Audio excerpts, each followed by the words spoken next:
Talk around and disregard it. Strip you off the ground, show you what heart is. Standing strong and proud, nothing can knock this. Let's get it started.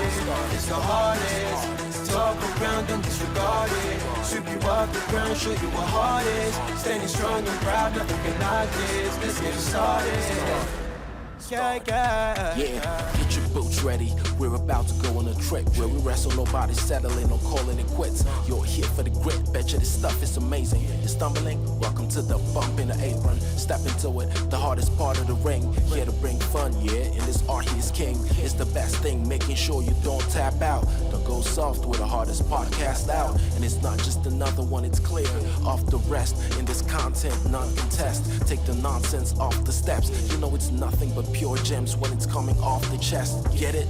Now it's time to sit and relax. Get your mind blown away, ain't no skipping this track. Have you paying more attention, no listening gap. Get everything I ever wanted, no giving it back. Yeah. What's up, everybody? Welcome back to the Apron Bump Podcast. It's your boy, Kyle, aka the hardest part of the ring.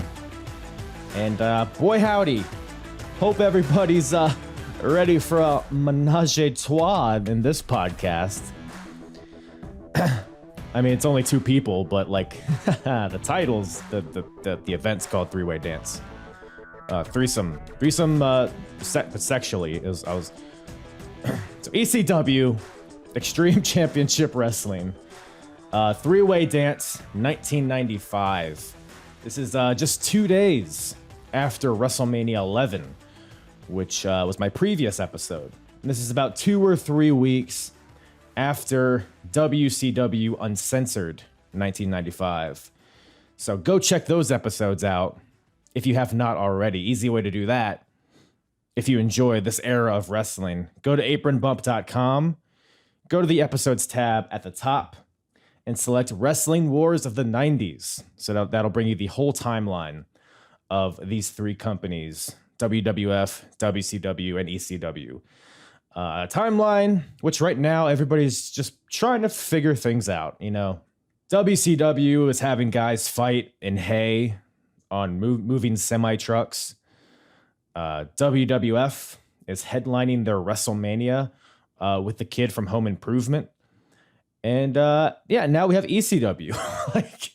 Wrestling's in a weird place, but we get into that a lot in the podcast. But as you listen to us, you can kind of, and we touch on this as well, you can see why ECW had such a groundswell during this time, because there wasn't really anything else that was entertaining, at least not in America from a wrestling standpoint. So, but eventually WCW, WWF, they would pretty much just jack everything that ECW had and to make it their own, but it is what it is. But ECW, this show right here, Three-Way Dance, this is just ECW to a T, man. I mean, we see a lot of huge debuts. We see a lot of major pivot points. And just, you know, the way things happen, you're like, yeah, this is ECW. This is peak ECW. So we have, in this show, we get a huge catalyst, gets added to the Raven and Tommy Dreamer storyline. Big things happen. Big debuts happen here. We get more insanity from the Ian and Axel Rotten rivalry. We have Ron Simmons is back being an absolute monster. We got Taz and a certain dog-faced gremlin teaming up to give you the team that you never knew you needed.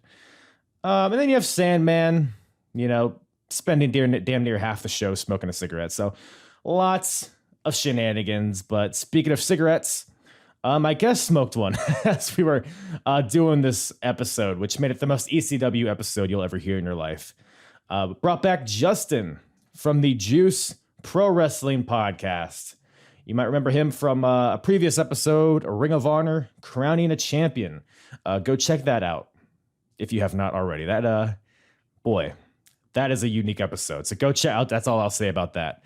Go check that out. And, but yeah, check out Juice Pro Wrestling. They're putting out a ton of great content. They just dropped a really great interview with Josh Alexander, you know, pretty much the face of Impact at this point, X Division champion.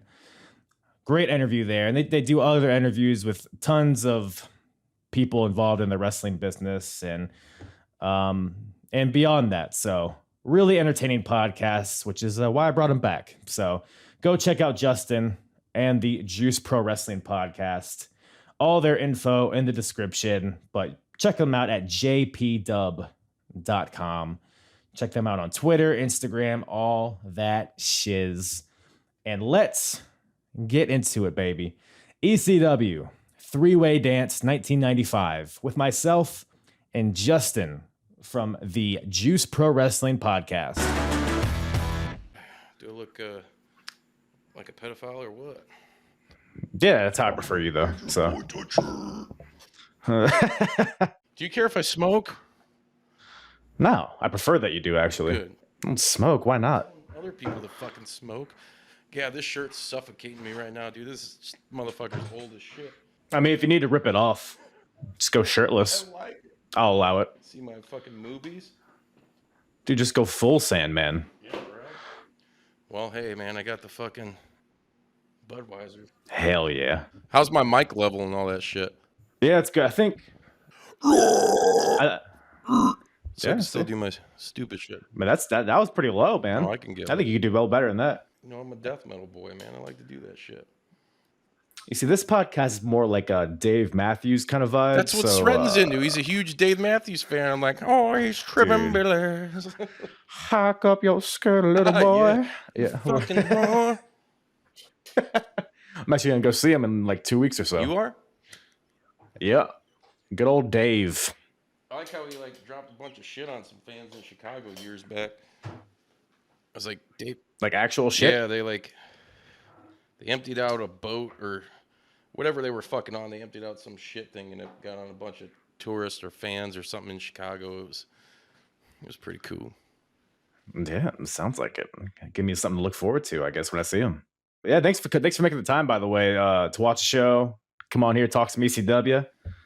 But yeah, I could tell by the Tommy Dreamer shirt that you were a big ECW fan growing up. Were you watching like around this time? Yeah. I had just started watching around that time, and I remember the first pay-per-view. It was fucking insane. Yeah, it's like much like people. The first pay-per-view or the first? Because the first pay-per-view was in like '97, right? Yeah. But their first like extreme show was November '94. Yeah, and they started coming out with what was it, like hardcore TV and stuff, and that's where I seen some of these matches on was fucking that right after Mancow, for people who know who the fuck that guy is. Oh hell yeah, big Mancow guy. You like him? You kind of look like him. Is that Mancow fucking Muller in the flesh? I don't know if that's what I want to hear. I don't know if that's that's the move. Were you so you're watching ECW? Were you watching WWF and WCW as well? Oh yeah, and that's what's cool about like this show is there's very big early mid '90s WCW presence on this show. Yeah, you know, Rick Steiner, little Benoit, fucking little Eddie. It's super cool. Ron Simmons, dude, yeah, totally. It was a very WCW show actually when you put it that way. But yeah, they're at this point, I think it's April of '95. They're still like 5 or 6 months into their rebrand. So they're still pretty fresh. They're still like kind of trying to figure out what their identity is, I think, at this point. But I mean, because I'm watching all the WWF and WCW stuff at this time too, man. And it's just dog shit over there, man. Like ECW, I can see the appeal of ECW at this point, because right now ECW is by far the most entertaining of the three brands, I think. Oh yeah, definitely. But you lived through it live though. Is that kind of what you kind of thought at the time? Yeah, and just being the kid I was and finding that type of wrestling. I mean, dude, I was a young punk rock kid that like hated everything and, you know, found Nirvana and all that crap. And it just, finding ECW was that. Like Paul Heyman always says, you know, I wanted to be like the counterculture of pro wrestling, the Nirvana of pro wrestling. But it really was, dude. Like once you've seen that shit, it was like, wow, dude. And like the content, what they're saying, a lot of that stuff, it would not fly today, brother. Rough, man. But you know, nothing says counterculture like the Broad Street Bullies starting out the show hot. Fuck, man. Was it Johnny Hotbody, Tony Stetson, Yeah. right? Basically like Everrise from the 90s, basically, is what they remind me of. Okay, I could take that. Just a couple of jobbers. I mean, really, ECW is chock full of jobbers, brother. You ain't got to fucking hurt my feelings by saying that. The show is full of them. But so right now, so the story with between Raven and Tommy Dreamer is kind of just getting off the floor here. And Stevie Richards is here as well for some fucking reason. He's kind of like Raven's. Yeah, well, he's Raven's like lackey at that point, but that fucking mullet. Beautiful. Throw on a pair of fucking glorious pit vipers and you're styling. Definitely fit in with this crowd here. So yeah, Joey Styles opens up the show. He's ringside and he's with Raven and Stevie Richards. The Broad Street Bullies are kind of the like you said, they're jobbers, but they lost at the last show. So Stevie's like, if you don't win this next match, you're out of here. And then he brings out the Pit Bulls. Fuck yeah. So setting up this first match. So it's basically, Stevie Richards is he's setting up the Broad Street Bullies to get destroyed by. Were you a big Chronic fan? Yeah, by the way? I totally. Yeah, I'm glad you said that. I got those. You vibes. saw it too. I literally, dude, synchrony. Dude, right in there, man, right inside me. But are the Pit? I keep forgetting to research it, but the Pit Bulls look like they're both like 4'11". Like they're just tiny dudes. I'll tell you what, they're huge. You almost got to stand to a lot of these dudes, brother. I've met a lot of these wrestlers, and I'm bigger than them. I'm only 6 foot tall. I don't consider myself to be a big guy. I'm not jacked or anything, but it's like I stand next to him. I was like, I could probably kick your ass. I mean, I couldn't kick the Pit Bulls' ass. I'm not saying that they would eat me alive, but I think they were probably about our size. What do you say? You're 6'3", probably somewhere around there. I could be wrong. But they're thick boys. And they just, squash match here in the beginning. Super bomb by the Pit Bulls. Pit Bulls get the win. So now the Pit Bulls are kind of aligned, or they are aligned with Raven and Stevie Richards, and some really good promo work by the Pit Bulls here. One of them says, "You're our master," talking to Raven.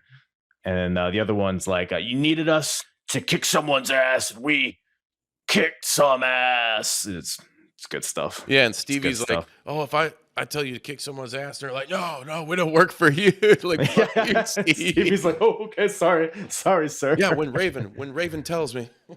Yeah, exactly. But then Raven orders the Pit Bulls to leave. But then Stevie brings up the girl from summer camp from when Raven and Tommy Dreamer went to summer camp as kids, I suppose. A debut, very historic debut, by the way. Future wife. I don't know how I didn't see it. Yeah, for real.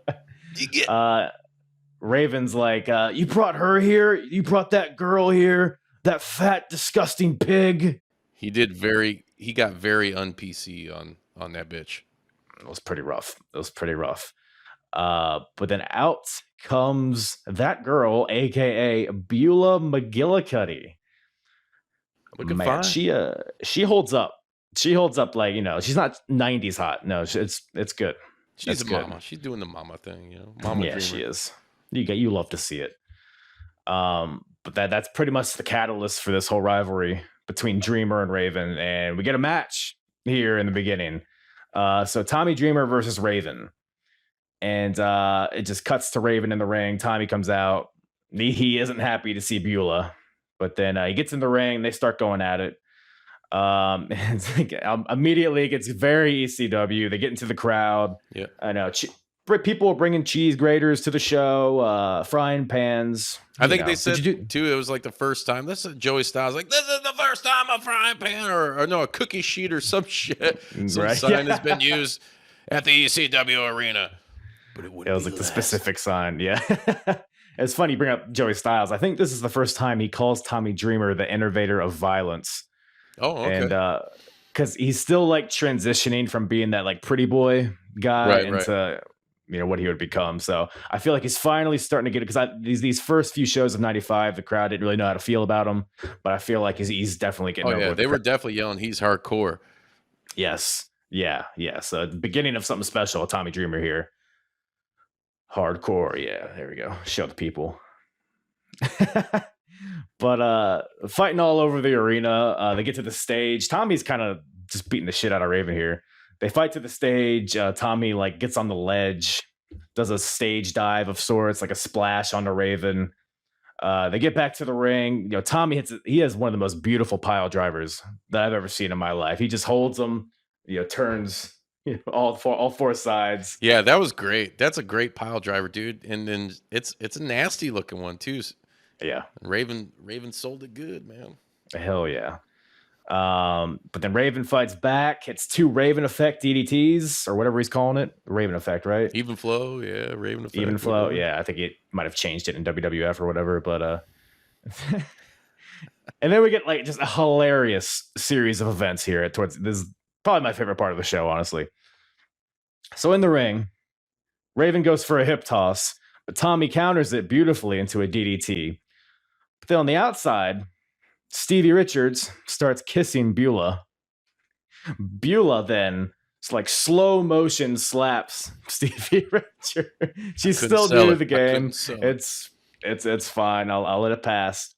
But then what do you do when somebody slaps you? Well, you choke them.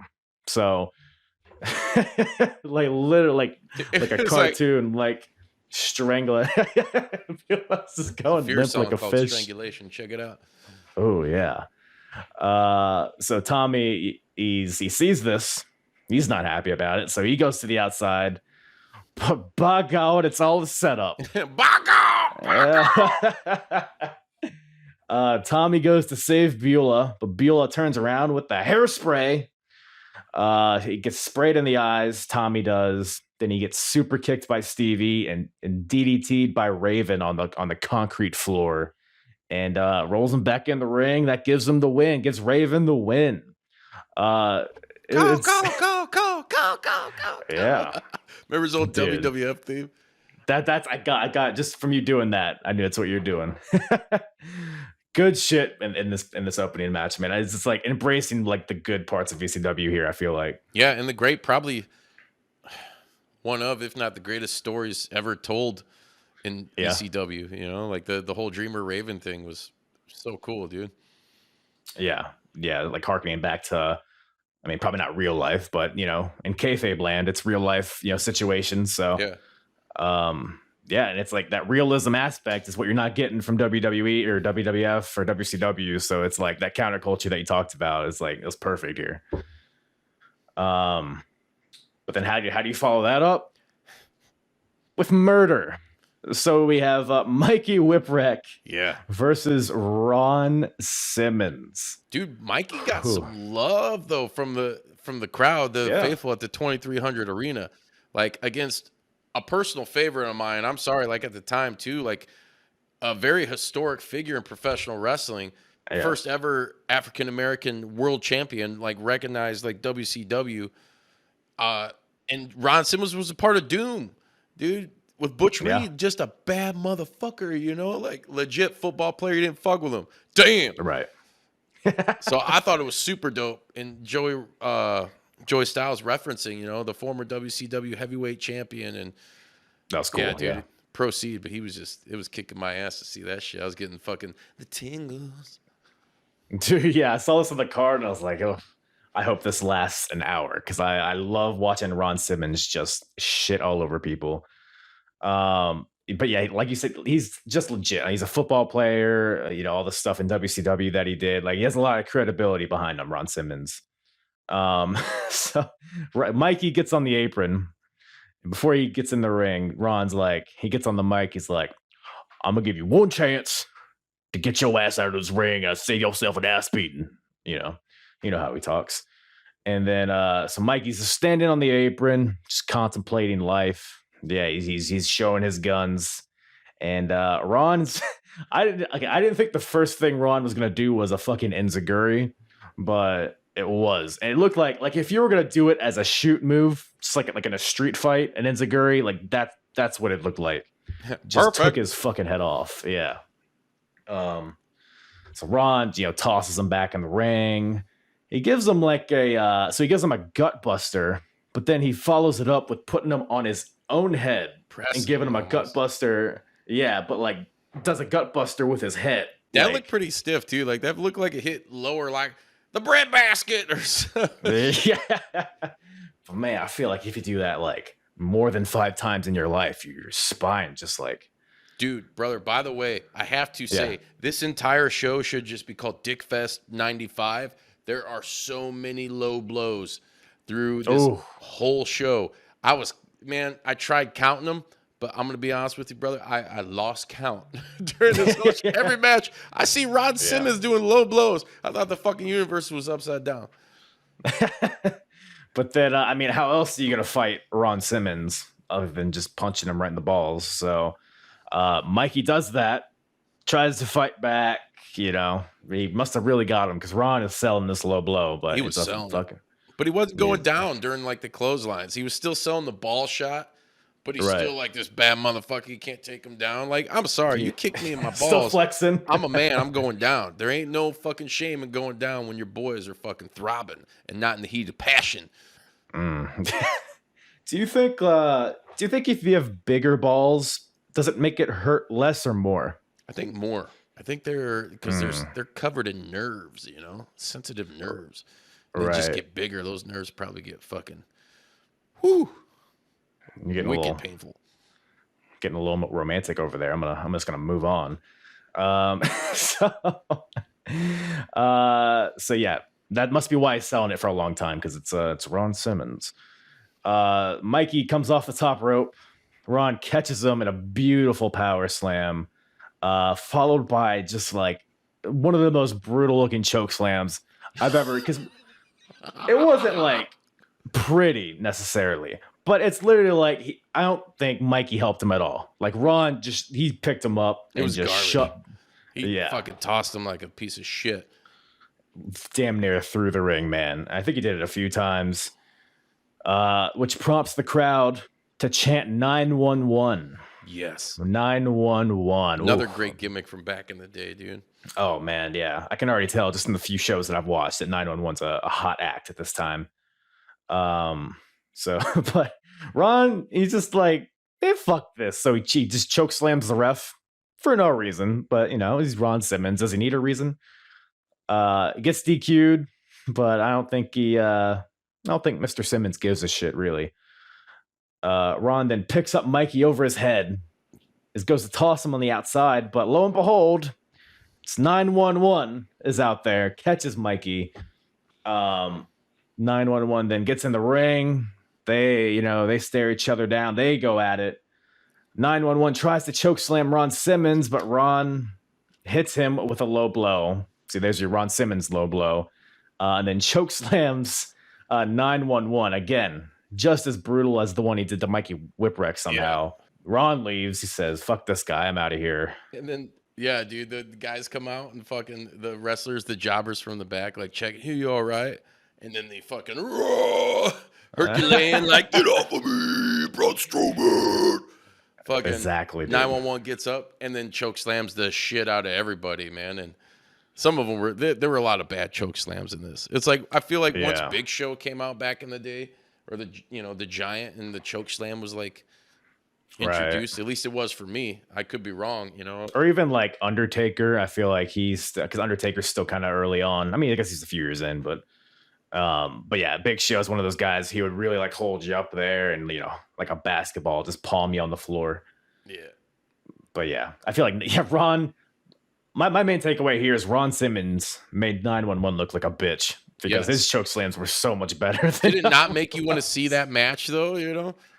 Yeah, it happens at the next show, and I can't wait to see that. That'll be a shit show, I'm sure. 911 gets on the mic. He's like, Ron Simmons, you piece of shit. Yeah. I'll fuck you up. Yeah, he's like, I won't fuck him up. It was like so clear. He like didn't. Now you see why I liked this shit as a kid growing up, because it's like I just heard a guy cut a wrestling promo. He's like, I'm going to fuck you up. Yeah. Hulk Hogan don't say that. No. Yeah, Doink's not saying that in his promos at all. No. He's going to pie you in the face. Yeah, and then ask if you want some candy in a weird van. Yeah. Yeah, that's what you get over there in New York. So, but But man, speaking of WWF, we got a few future WWF guys here. So Joey Styles is in the ring, and he's interviewing Chris Benoit. The Crippler. Oh, yeah. Yeah, he's fresh off. That's like a new name for him at this point because he just broke Sabu's neck a few months ago. Speaking of Sabu, so Sabu's not here because he's in Japan. So I don't know what the situation is. I don't know if it was like a last minute, like, oh, he couldn't get a flight, or if it wasn't the plan all along. I imagine it couldn't have been. It might have been the plan because of who they got to replace him. But who am I? But Benoit calls Sabu a pussy. Just flat out. Hey, Sabu, you're a pussy for hiding in Japan. Because it was going to be Taz and Sabu, because Taz and Sabu were a team, and they were paired with Paulie and all that. And they were going to face the tag team champions, Chris Benoit and Dean Malenko. But that didn't happen. So Taz has to find a replacement. So Benoit calls out the Tasmaniac. He calls out the Tasmaniac. Peter Sinercha. Oh. So I just found out Taz is white. And that, my mind is still blown. He's Italian, dude. The most Italian motherfucker I've ever seen in my life. Hey, it's Sicilian. Yeah, when you put it that way, it actually makes sense. So Taz comes out in his Zubaz pants. They start brawling. Taz and those Zubaz Benoit were the shit back in the day, mind you. I had a pair of Cincinnati Bengals one as a I have kid, a pair. dude. I have a pair as well, man. They're comfy. With some Ninja Turtle high tops. Talk shit. Ooh, flexing for the boys, huh? So Dean Malenko comes out. So him and Benoit, the shooter, team up on Taz. The shooter, black tights, black boots, no bullshit Deanie coming out here. No charisma either, but we're not talking about that. Hey, he's the Iceman. He is all right? the Iceman. It's his gimmick. Great It's his wrestler. gimmick. But him and Benoit teaming up on Taz. And who comes out to make the save? Dogface Gremlin, yeah. Man. Dude, I think this is the fourth ECW show I've covered so far, and this is the biggest pop I've heard yet. It's huge. When Rick Steiner came. Dude, they loved Rick Steiner And there. that crowd's lit the whole time, too, mind you. Like, it's that. I feel like crowds like that nowadays, like GCW's kind of getting it, Right. The crowd's in it like that, but that's great times. Yeah. Awesome. And him and Rick Steiner and Taz, man. That's the tag team I never knew I needed. Exactly. Until I watched this show. Just awesome. They're suplexing everybody. There's out of the ring, into the crowd, all that shit. Everybody's getting suplexed. And then this prompts a fuck Sabu chant, which I think every match from this point on in the show has a fuck Sabu chant. Yeah, but they weren't saying that when he came back. No, they got over it. They got over it pretty quick. Man. He's a homie. He's fucking cool, man. Shout out to Sabu, by the way. He just went through some tough times with the death of his girlfriend, Melissa Coates, the super genie. Right. So. Yeah. Much love to Sabu.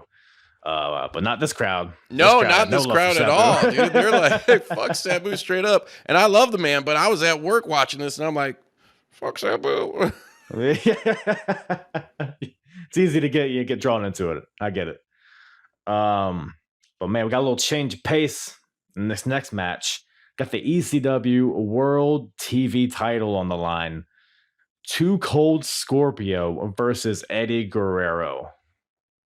I'm not going to stop doing that because this match fucking ruled. It's funny. So the last show, there was a match between Cold Scorpio and Hector Guerrero. And the whole time I was watching it, I was like, man, I wish it was Eddie instead of Hector. But here, you wish for. Here we are, man. And boy, I'm glad that we got it because this match ruled. What'd you think about it? And this match has been on, they put this on the network. I think this entire show at some point was on the network, but it's been on Eddie Guerrero DVDs they've released and stuff too. One of the many perks of the E, you get to own the greatest wrestling library in all of television. Yep. But yeah, can we talk about how Cold Scorpio is still going fucking strong today? Brother, and I'm telling you, that cat is super, I hate to use underrated, but man, dude, Scorpio, I was watching that dude in 92 and just destroying it wherever he went. ECW, WCW, WWF. I don't give a fuck. I'll get down with Flash Funk. you know? Mm-hmm. Yeah, for sure. I think if he came around a few years later, I think he would have had more success in the WWE. But he just came in at a weird. He came in when like Stone Cold was getting red hot and all that shit. Nobody wanted to see these flips and flops. They wanted to see beer and middle fingers and cum and all that stuff, right? Come, boys. Hunky boys. But dude, real quick, I'm sorry, Yeah. I'm gonna derail you a lot, man. You got the juice on this episode. It's gonna get a little fucking weird. They just had a match in GCW. I think it was for the Culture at the last Collective. Dream match, if there ever fucking was one. Rich Swann versus Too Cold Scorpio, dude. Tell me Rich Swann is not the modern day Too Cold Scorpio. You'd be lying to yourself and to me, and I don't appreciate that. I think Scorpio Sky is the modern day Too Cold Scorpio. Just because he's black and bald? Come on now. Well, was Rich Swann? He's black. Well, he's black, but he's got, dude, the whole thing's there with the rhythm, the fucking, like, just, I think of the flash funk shit and the high risk. Scorpio is more of an MMA based guy. You know what I'm saying? Like, he could do some high spots and shit, but man, not like fucking Rich Swann and Too Cold Scorpio. Was that the match where? Because I saw like a clip where Too Cold Scorpio did the double moonsault or the moonsault leg drop or whatever, like last week. Yeah, which is still insane. doing it. Still Dre Day. Yeah. What are we? 26 years after this show? Just insane, dude. They're still going. And then Eddie Guerrero, of course, who would most likely still be going if you were still around. Just to see these guys wrestle, man, it was mad. Especially, ECW in these early days, you got a lot of garbage. Blood and guts, deathmatch shit, like wannabe deathmatch shit at the time. But ECW is always so good at that, man, at like formatting their shows to where you have a little bit of everything. You got a little trash wrestling, you got a little stuff like this too. Just like AEW's given us, It just so happens some of those guys work there. Yeah, absolutely. But Eddie is already super over. I didn't think he really got a name for himself until later, but here in 95, I mean, there's Eddie chants. It's ringing throughout that arena. Tape traders, dude. A lot of that, especially there, all those dudes, it's like old school metal. Like all these dudes were back in those days were trading tapes. We didn't have this shit. We couldn't get on the internet and just be like, boom, check this link out, Mm-hmm. Yeah, what was the Black Tiger in Japan? Yeah, it's super hot stuff over there. So him, Scorpio, pretty much like I said, it's a better match of the Scorpio versus Hector match that I watched recently. Both these guys are so smooth, like the chain wrestling in the beginning. Just all the moves that they're hitting. Eddie hits a wicked brain buster at one point, followed by a frog splash. I guess it's not his finisher at this point. Yeah, so it kicks out. Scorpio kicks out, but there were a couple this is like early, really good match, false finish. Like shit where you think it's done like 2 or 3 times, and this is like you're saying almost 30 years ago. Yeah, it's definitely ahead of its time with the false finishes and all the moves that they're pulling out. Like, Eddie's hitting these like crazy cradle suplexes and tornado DDTs from the corner. And he's pretty jacked then. Like he wasn't like WWE when before he passed. He was like jacked. Like because when he got to WCW, he had a longer mullet and he looked a little bit chunkier. But dude, he reminded me some way of like the modern day Eddie Guerrero, that was like he was pretty fucking strong in this match, dude. And like you said, so fluid, those guys, both of them. Jesus Christ. I'm glad you brought that up because I had the same thought because he had the short hair and the build that he had in the like build, 05. You could tell he was hitting some weights and shit hard, like maybe not the juice so much as when he got to Vince's. But it's not a cruiserweight yet, Eddie, or at least not in WCW. Scorp out there, he's throwing out moonsaults, he's power bombs, he's giving it right back to Eddie. And there's one move where my asshole jumped out of my mouth when I saw this because the Scorpio like damn near kills Eddie with this he gets like a Phoenix Splash leg drop, I guess. Yeah, what do they call it? It's like what was the name of that move? It was a weird sounding name, anyways. Like a Houston hangover with an extra rotation, somewhat, right?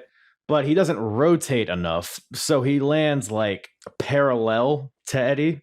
Almost lands like his ass right on his head. But I guess he like barely missed him. Like, I don't know. It was crazy.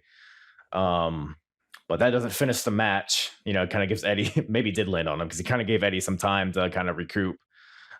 Whips him into the ropes, but Eddie counters with a beautiful victory roll for the victory, huh? Fun stuff. But yeah, really out of nowhere finish, but a good finish. Overall, probably my match of the night if I had to pick one. Definitely. New champion, new TV champion, Eddie Guerrero. So I guess he's here to stay for a while, huh? And also, that was actually that was Eddie's debut as well. Yes. So you got Beulah, you have Eddie Guerrero, and there's some more. Rick Steiner. Yeah. Dino Sandoff, what's his name? Yeah, It's not his debut. Yeah. But we'll get Sandoff, get that motherfucker out of here. we're having fun. But man, speaking of get out of here. So we have our you know, chain wrestling, we have the beautiful move, the fluid transitions. But now we have a hair versus hair match. Man, you should compete in some of those. Got nothing to lose, right? It's cool. You should wear your hats like that all the time, actually. Right? Is that how they used to wear it back in the day? Like, hey. I didn't.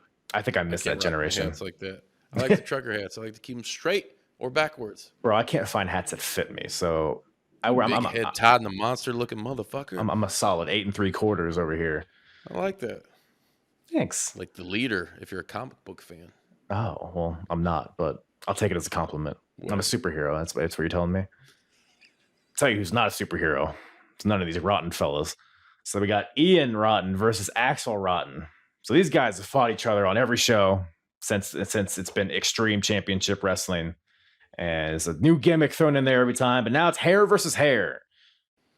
And neither of these guys have much hair, mind you, to lose. They both got shitty mohawks. Axel obviously more than Ian, and RIP to Axel. And this is another show. I find it weird because I've been watching wrestling for so long, and all the people that have passed away from it. This show is filled with them, dude. Yeah. So we already talked about like Chris Benoit and Woman, and now you have Axel Rotten and Eddie Guerrero. It's like it's just crazy when you think about it. Yeah, unfortunately. No, it's always on my I'll even be watching like 2001 WWF, and it's still like every segment has at least one person. Yeah, it's so weird. It's terrible, but man, this match is ECW, man. I mean, it's just fun. I stopped trying to take notes on these matches because these Rotten matches are just nonsense. Like, have you seen the Thai pie? What is it, like the blood sport thing they so with the glass? I got a DVD like a long time ago, like 10 years or so ago. It was like the bloodiest matches in ECW history or something. It was on there.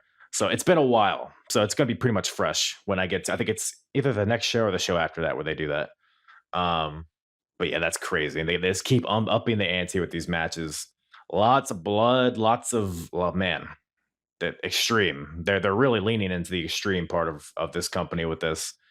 You can't really on the feed that we're watching this on, you can't really see. This is like one of these matches that kind of plays to the live audience, I feel like, 'cause they're fighting all throughout the crowd. Yeah. Chair, you have, just grabbing whatever weapons you could find from the crowd, chairs, cheese graters. I think at one point Axel, he gets like the timekeeper's hammer and just digs like the pointed end into Ian's arm. Brutal stuff, man. So yeah, they're fighting all like in the ring over the barricade. Back in the ring, Ian hits a pile driver onto Axel onto the chair. I think that's like the first wrestling move that we see. It's like fucking 15 minutes into this match. So we got an elbow drop from Ian from the second rope, but misses. Axel picks up the chair, hits Ian in the face with it, and that's the finish. So Axel wins, and Ian has to get those beautiful, beautiful locks cut off. Man, it was just scissors. It was just here's a rusty pair of scissors. Go at it, fellas. That's what Paulie said. The haircut starts. Which, by the way, this dude's hair is this hair. Man. Yeah, you would know, or I guess you wouldn't. Piece of shit. What?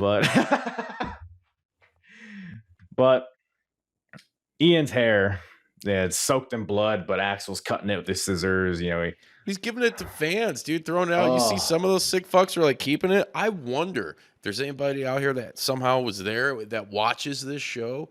Like, this is going on YouTube, right? yeah. Dude, comment.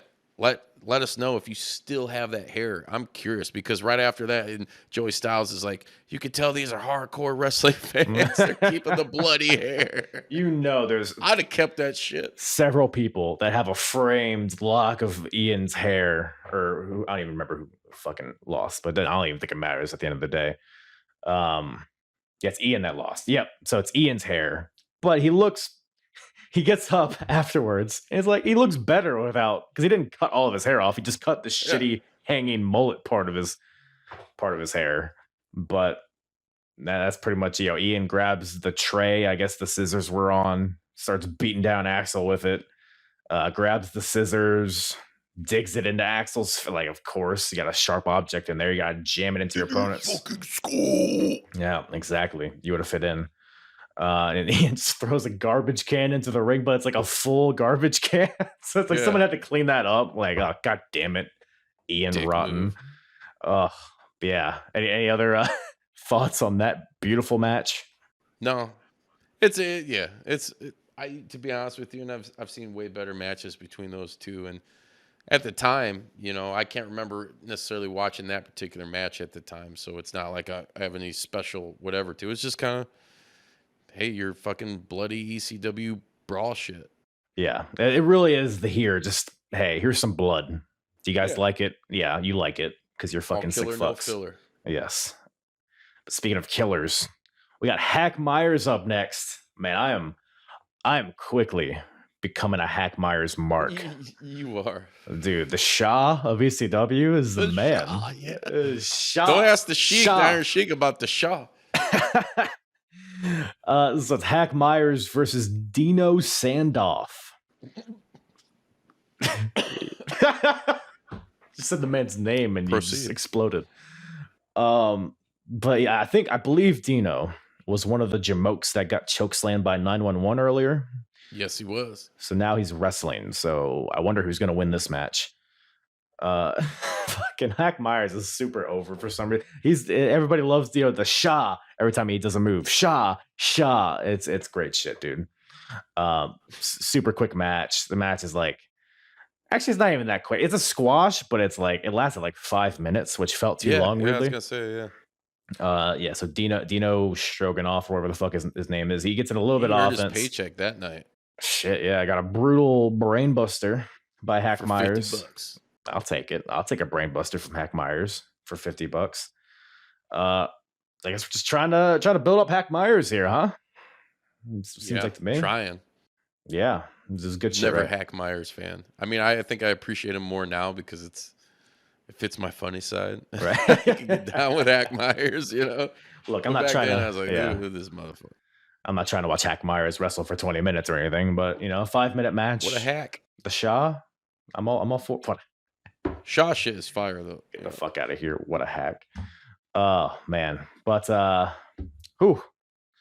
the ECW World Title on the line in this next match. Got Shane Douglas versus the Sandman, and Shane is the champion here. And does this me or this match feel like a clip, like a highlight reel? Like, I don't know if you caught it, like how closely you're watching, that there was a ton of cuts in this match. Oh yeah. Well, like I said, this is basically a live event that was just filmed as best as they could back in the day. They cut the shit out of it. Yeah.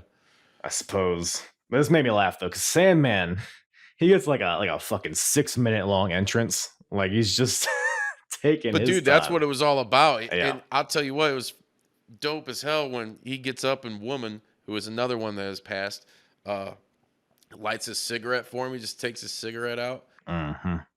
Yeah. No, like you said, that's what it's all about. That's what ECW becomes eventually. Joey Styles is building him up as like, oh, he was this pool hustler and barroom brawler. Like, what is a fucking pool hustler? Like, fuck that. Like, I don't want to hear that. Sounds like a pussy. That reminds me of, you remember when Cesaro debuted and they were building him up as like a rugby player that like was too violent and they kicked him out? It's like some unnecessary backstory. Ugh. But so what I was saying, Sandman gets a super long entrance, but then Shane Douglas, the champion, doesn't even get an entrance. They just cut right to him. And they're like, fuck you, Dean Douglas. Is this before Dean Douglas or after? Oh, 95? I think he had a run before and after, no? I think it was before. Or no, this was after the Dean thing. Right. But so apparently the Singapore cane is banned from this, allegedly, according I got to one of them right over there. Oh, do you? Well, let's go, bud. Let's go. I have one handy just in case. I don't know Flip some shit up. what I could possibly need. I need to like fix a mic at the end of it or something for these ECW episodes. More fuck Sabu chants in this match. Sabu's not here, but fuck him, I guess. But yeah, like I said, it'll be like Shane has control in the beginning. He hits a suplex, a neck breaker, but then it just cuts. And then all of a sudden he's in a crossface chicken wing by Sandman. Sounds good. Yeah, it was a pretty good chicken wing. I do say so myself. Nashville hot. Yeah, Kentucky Fried. Then it cuts to Sandman hitting a leg drop from the top rope, which is weirdly athletic for Sandman. I didn't really expect You gotta that. do something with a limited game like that. Sandman was a horrible wrestler. He was all gimmick. Just throw your body at people, see what happens, I guess. Yeah. Then cuts, and then all of a sudden he's hitting a pile driver on Shane Douglas, and it cuts, and then here we're at the end. We're at the finishing stretch of this match. So we got like one of the most ECW finishes you'll ever see in your life. So woman. I think we saw one earlier in the night. Yeah, it's just full of them. Woman grabs a cane that is allegedly banned from this match. She tries to hand it to Sandman, because remember they came out together. So woman tries to hand the cane to Sandman, but Sandman is like, wait a minute, I need to light up the ciggy real quick. So he has the cane, or before he grabs it, he's lighting up a cigarette, like literally like mid-match. And then as he's doing this, he blows the smoke into the ref's eyes. And as this is all happening, woman, by God, another double cross, hands the cane to Shane Douglas, who then low blows Sandman with it. Another dick punch. Another dick punch, another double cross. But we didn't mention too, the Eddie Guerrero match. There were dick punches in that match. It was almost every match. Oh, all over. Even the Eddie Guerrero match, you can't escape it. Proving once again that the low blow always wins. Dude, it'll beat me. It'll beat me every time. Beat me, huh? Beat me. Want me to beat you? You got a gimp suit? Let's get down, baby. Don't let me distract you. Proceed. That's off podcast talk. But so this motherfucker was real. Sandman gets low blowed in the gooch with a Singapore cane, gets rolled up. Ow! I would hate that, dude. Dig it into your scrotum, with the little. It's not my favorite. That would leave you mentally would go on forever. Probably physically too. What do you think Sandman's penis looks like at this point? It's shredded, probably like herpesifilated from all those pool room hustles and hoochies. I don't think that's a word. Yeah. He wasn't using the sheepskin. Let's be honest. Oh no, he beat his own wife. Yeah, well, yeah, I suppose. And they allude to that too. So Sandman, gets rolled up, low blowed. I almost called him Shane McMahon there. Shane Douglas wins or retains the title. Botch! So Shane and woman, they're together. They make out in the ring. It is what it is. It's ECW, brother. It's ECW. Dude, it's so bizarre. Yeah, Benoit's there. I think. Wow. Is she married to Kevin Sullivan at this point, or is this before? No, I think she may have been around that time. I could be wrong, but I think it's about right. Yeah, but so after the match, they immediately cut to some backstage promos. So they cut to Sandman, who's sitting up there, finishing up a cigarette. Real quick. Yeah. At the end of the match, though, how hilarious was it? Sandman was laid out in the fucking ring, beat the fuck up, and then he's just like finds another cigarette and lights it. Well, how else is he gonna I know recover? I guess. Still, but that like for the whole gimmick and everything, it still made him like it was like a badass fucking moment, but it was so hilarious, like kind of cheesy, but like it was. But for the time, I mean, it was cool. I suppose I would guess. Tough as shit. I mean, I was 2 years old at this point, so I wouldn't know. But you watching, you're probably like, oh, this fella's pretty. He's a mean dude with a rude tude, probably. Yeah. So, then they cut to backstage with Sandman. He says, "I'm gonna beat you, Shane Douglas, and then woman, I'm gonna watch out, beat you like the bitch that you are," or whatever he said. I think that's a quote. That's a quote. Behave. Man, you talk about cheesy. So after Sandman says this, he takes a cigarette, throws it on the ground, stomps it out, and says, "What a drag." Yes, he does. Oh, fuck.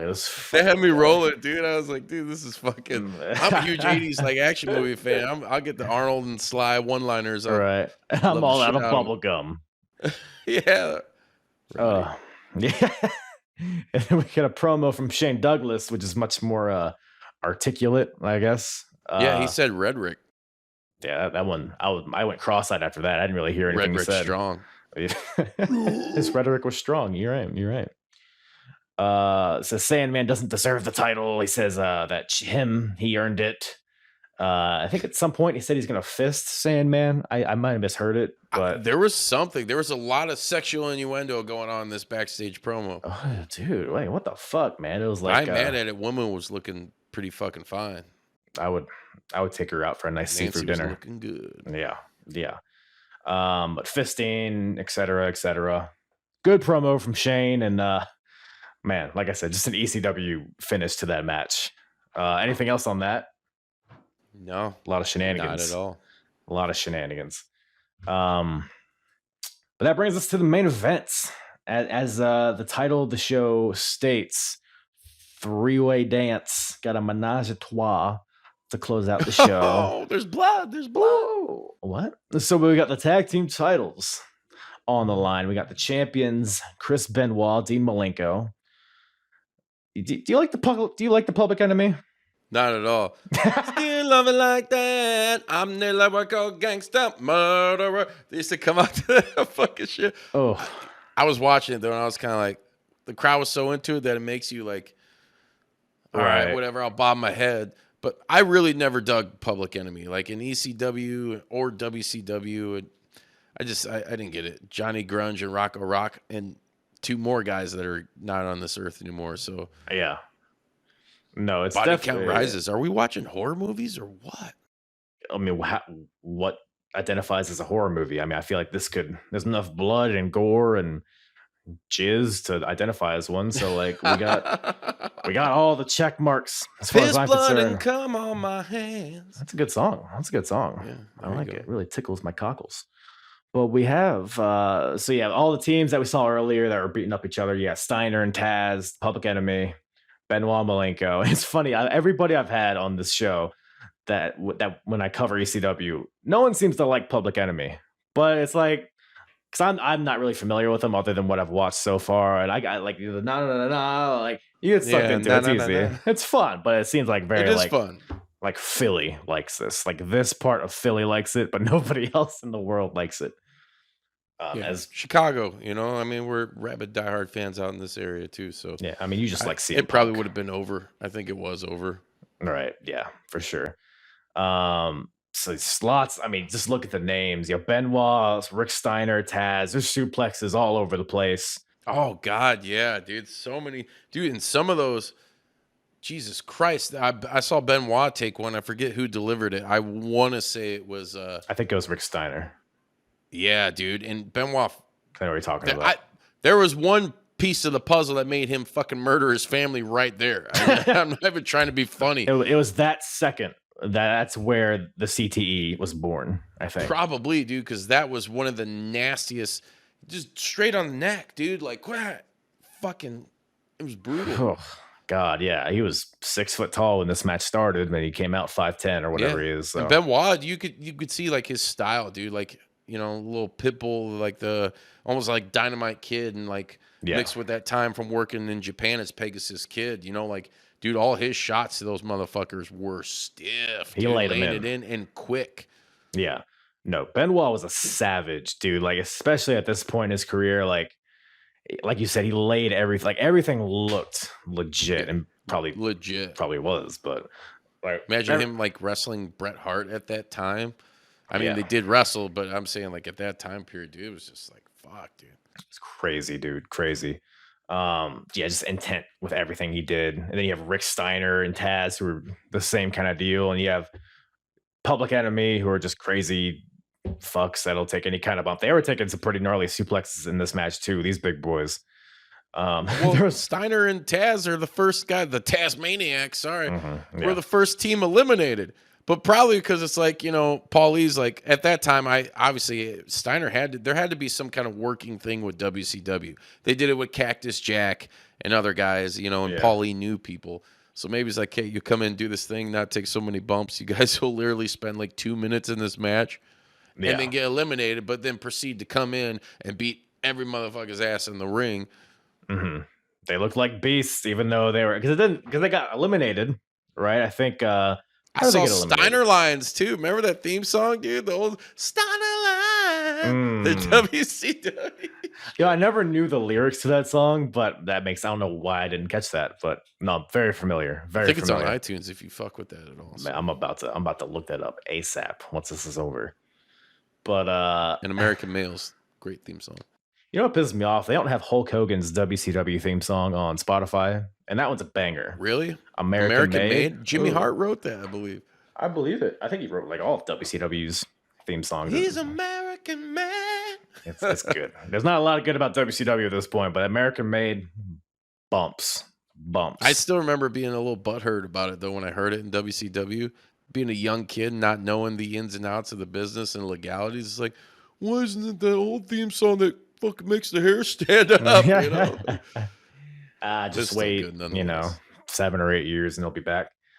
But yeah, like you said, Rick Steiner and Taz are the first eliminated because it's a 3-way dance, so it's an elimination triple threat match. They weren't dancing no more. No dancing. Well, actually, so they get eliminated, right? So Dean kind of holds. Was it Rick that gets pinned? I'm trying to think. I have my notes question. Here. You know what? No, I think it's Taz. Yeah, it's Taz. It's Taz. This is a lot of hullabaloo in this match. I couldn't remember. But Taz, he Dean is holding his ankles. Benoit comes from the top. Petey Sinertia. It's such a crazy name. What a cornball, Pete Sinertia. Once again, shout out to the Botchamania dude, Matthew, because that whenever they do the Taz segments, and it's like, it's Taz, and it shows the Oompa Loompa.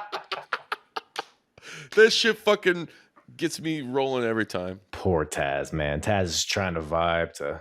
Remember that meme when he was vibing songs? Oh, do you see those early pictures he released on his socials? Like his first promo shots that were never like. He never put them out or never used them. It was like, dude, it was so like early 90s, like it's weird looking. Did he have the loincloth that he had in this match as the Tasmaniac? No, I don't think he had the loincloth. I can't really remember, to be honest with you. God. But hey, the Tasmaniac, right? Because that was going to work. From Tasmania, you see. We need you. Fresh off the boat. So Taz gets headbutted by Benoit. Dean hits a jackknife pin, and then Pete and Richard are eliminated. But they don't really realize that because they don't leave. They just keep kicking the shit out of everybody.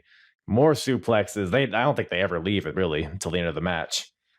But it's something, Dean and Benoit, Public Enemy, they're the teams left. I think they eventually split off. So Benoit and Rocco Rock are fighting through the crowd. They're hitting each other with steel chairs, keeping it casual. They fight to that little ledge that, the famous ledge where 911 choke slammed a guy off of, and everybody gets thrown off of at some point. Rocco Rock sets up Benoit on a table that's out there and tries to go for like a senton, but misses, or Benoit gets out of the way. So Rocco Rock goes through the table off this like 10-foot ledge of some sort.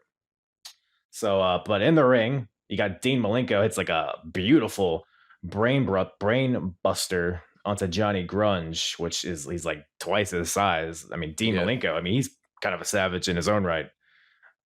Shooter, but The shooter. the shooter. I'm gonna shoot. Benoit brings the table into the ring, sets it up. I think he superplexes Rocco Rock, who eventually gets back to the ring, superplexes him, puts him through another table. Then Benoit and Dean team up on Johnny Grunge, but Johnny fights back, hits a double DDT on both of them. Then Rocco Rock hits the drive-by, I guess is what he calls it, which is basically a swanton bomb. Yeah, just like that. And new champs, huh? New champs. Public Enemy, man. Yeah, were you hype? Were you hype when you saw this? The Hot Steppers won? No. No, I think Could have done without it. as a fan, I really wanted a Taz and Rick Steiner. Yeah, I'm with you. Because it was an awesome combination, man. Like, it was different. Yeah, it fit perfectly for some reason, though. Surprised we never didn't see them team more. I don't know if they team anymore in ECW, but man, I needed more of them for sure. Yeah, it was super cool, man. They could have been a cool thing. And Public Enemy, dude, that was ECW's go-to. You know, that was their first, before the Dudleys, it was Public Enemy. You know what I mean? Yeah. Like, anybody's gonna have the straps, it's gonna be them boys. Yeah, for sure. But we're setting up here. So Public Enemy, new champions. And as they're celebrating with their titles, you know, you got Hot Stepper going off, all that stuff, right? But here come the shit. the Pit Bulls. Yes. Oh man, Tiny Chronic is back. Tiny Chronic. They Seeds and stems. they want those straps, brother. So I guess they're building up to a match between those two teams, which will be something. It'll be a thing that happens. That's for sure. Yeah, what was the next one? It was like Hardcore City, because they filmed. It was like a two weekend or 2-day thing when they filmed this whole entire Hardcore Heaven, something along those lines. Something hardcore. That's probably pretty hardcore. If I had to guess, I would guess relatively hardcore. The next show, but you're not hardcore unless you live hardcore. I live hard all the time, and you do parkour. I am going to see a doctor about it, but Johnny drip. Yeah, I'm dripping. Got a little anal leakage going, but ECW, yeah, man, that brings the show to a close. 3-way dance. Yeah, ultimately, man, like overall, what'd you think of this show? Good memories?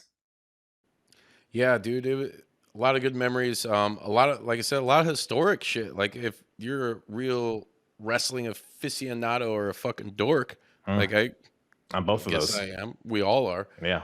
A lot of firsts here, a lot of debuts, a lot of good moments. You know, it's cool to go back and watch, you know, and I'm always curious, like, what people seeing it for the first time would think of it, you know?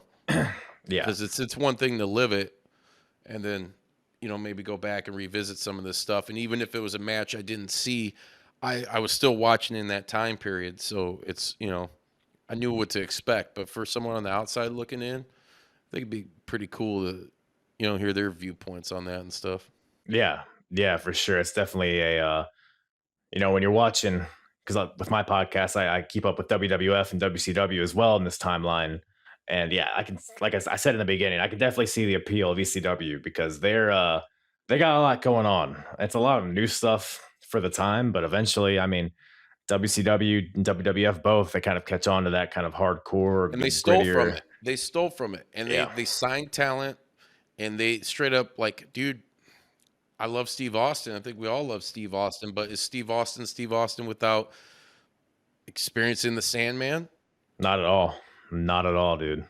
You know, it's fucked up. Like, ECW will go down as one of those promotions, and it's always going to be that rabid fan base, but they did a lot, and that's their legacy. They weren't meant to be, you know, they were what Paul Lee said, they were the Nirvana. They were the flash in a pan. They were like the Beatles of wrestling, and then they came and went real quick, you know, but they did enough to influence everything that we've watched like the last 20 years, you know? Yeah, I mean, even from the beginning of the show, you have like all the realism based storylines. It's not like I'm a truck driver and you're a plumber, and I'm gonna show you that a truck driver can really. It's not like that kind of bullshit. It's hey, we went to summer camp and I fucked this fat bitch, but now she's back, but now she's skinny, and then that's the whole She's thing. hot, used to be Yeah. a shoddy, now she's a hottie. Ah, as the kids say, as the kids say.